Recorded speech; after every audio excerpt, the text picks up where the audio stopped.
go into your supermarket to do your grocery shopping, once you leave the fresh produce department and enter that part of the store where they have the box, the can, the package, the jarred, the containerized foods, you have literally left the living food section of the store and entered the dead foods section of the store. Now this may come as quite a shock to some of you, but all containerized products have had to be heated. They've had to be cooked. They've had to have the enzymes destroyed, because if the enzymes were left intact, then the food would have no keeping quality. The number one of the killer foods, as far as I'm concerned, are those that come from an animal source.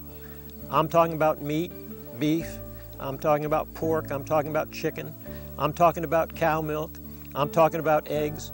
I personally have not had anything that came from something that had a face on it in 25 years.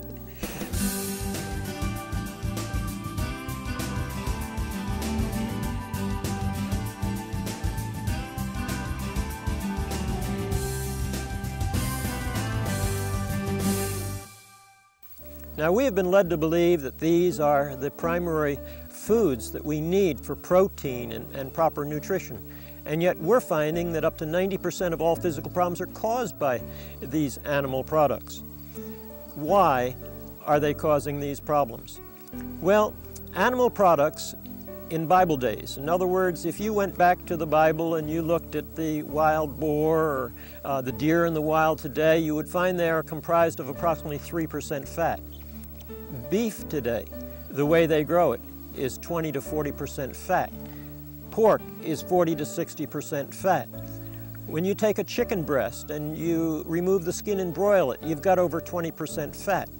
And so what's happening today, we are putting huge amounts of animal fat into our body.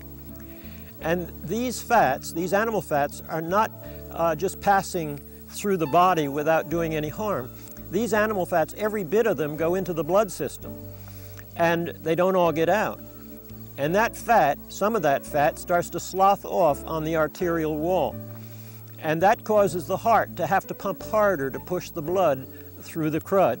That elevates the blood pressure and ultimately leads to 1/2 of all deaths in America each year.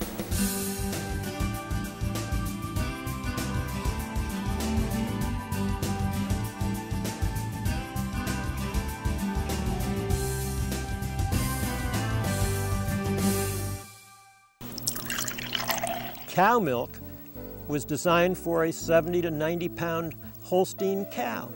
And when you put cow milk into human babies, or you put formula into human babies, it causes colic, ear infections, throat infections, swollen glands, allergies, asthmas, diaper rashes. You see, it's the wrong fuel. And we never seem to associate what we're putting into our bodies or our children's bodies to be the cause of the physical problems they're experiencing.